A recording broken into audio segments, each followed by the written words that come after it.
It's been 439 days since I lost my software sales job as an account executive. I vowed that I would not get back into the corporate workforce and that I would figure it out on my own. But we're here. And I'm thinking about getting back into software sales. And I'm actually curious of what you would do in my situation. So I'm going to share all of the details of my current job experience, financial positioning, what I'm doing for work, and the process that I've begun to evaluate what opportunities are available to me for doing software sales again. I'm going to read all the comments, and you can message me on LinkedIn if you'd like. Some of you have been following this channel for 4 years, and I built it on the foundation of talking about how incredible software sales is as a career, how it totally transformed my life, and helping other people find jobs and find more success. In 2018, I started my software sales career at a private software company. I started out as a sales development rep, making $50,000 a year. That was my on-target earning, and that's a mix of your base pay, which is salary, and then your variable pay, which is commission. In less than 4 years, I promoted 6 times to a senior account executive and made $302,000 of W-2 income by age 26. And that's what I mean by totally transform my life financially. My expenses were really low at the time because I had roommates and I was just living really cheaply in Dallas. So I was saving and investing a ton of money. And while I was just absolutely grinding, no work-life balance, I was spending all of my free time building this YouTube channel because I had a dream of being really successful as a software sales rep and making money online. I eventually figured out the making money online piece, and it got to a point where it was able to sustain my expenses. After about 5 years doing software sales, ironically, I lost that job because of this YouTube channel and posting sales training online. This was a devastating blow to me at the time because it was sort of the worst case scenario when you're someone like myself who posts sales training online on YouTube, on LinkedIn, and it's just not a good look. And it was just, it was an unfortunate situation the way it played out, but I am beyond grateful that that happened. It was something I was reflecting on this morning because it actually gave me a whole new perspective on myself, on work, on what I really want. And I think it's the best thing to have ever had happen to me. So once that happened, I felt a bit of a relief actually, because I don't think I was very well rounded at that point in time. I really had no social life and I was just focused on work. I had promoted multiple times, so I had a massive quota, and I think I may have out-promoted my current skill set at the time, if I'm being completely honest with myself as I can be. So I wasn't finding the success I had early on because I was absolutely dominating early on. And then I think one lesson from that is keep the main thing the main thing. I started to focus more time on the online side than I did on the core sales job, and this was to my detriment. So that was a very important lesson that I believe will serve me well in whatever I decide to do next or what I'm doing currently. After that happened, I moved to Colorado, and then I ended up moving back to Ohio because I felt this self-identity shock in a way because I was making money online, talking about tech sales and all of this, but I wasn't actually doing tech sales. And I know a lot of creators can get away with that, but I'm someone who really prides himself on authenticity and practicing what I preach. And if I'm not actually in the trenches with you guys, how can I talk about cold calling and doing all this stuff if I'm not actually doing it? This led me to want to get back into sales. But as I said before, I wasn't so sure I wanted to get a corporate job because I sort of had a bad taste in my mouth from the way things played out.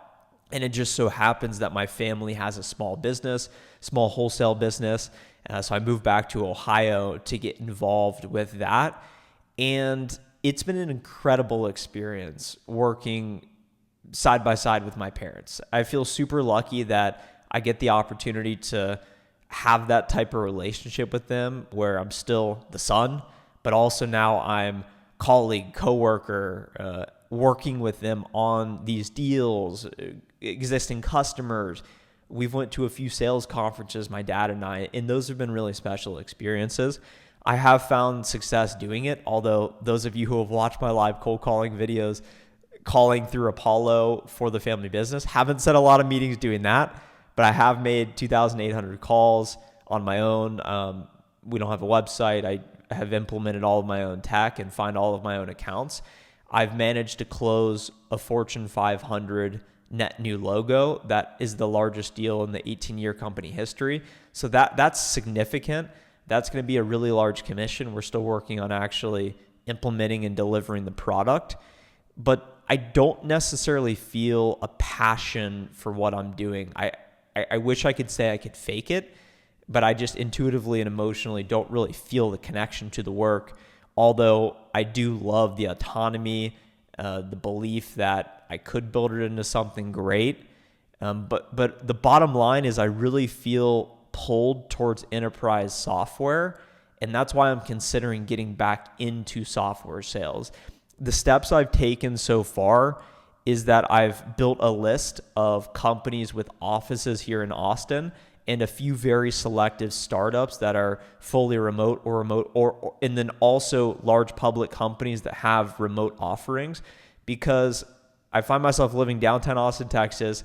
My lifestyle expenses are kind of high, but I'm able to cover them with all of my current income, 28 years old, and I don't have to get a software sales job because I'm making plenty of money on my own. I have a lot of savings built up, and a lot of in my brokerage account, and then also a lot of cash. So that gives me optimism that I could take that cash, maybe buy a piece of real estate, maybe try and start a new company, maybe just put it all in the S&P or the QQQ tech index and just keep doing what I'm doing and just try and make the best of it.